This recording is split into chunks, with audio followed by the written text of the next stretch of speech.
విలువే లేదా నాన్న?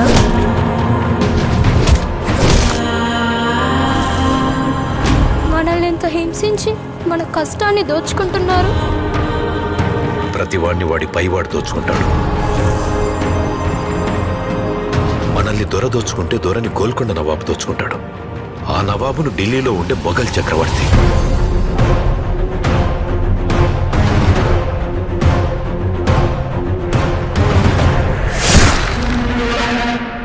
మన పైనున్న ఈ దొంగలందరినీ దోచుకోవడానికి ఆ భగవంతుడు ఖచ్చితంగా ఒకరిని పంపిస్తాడు.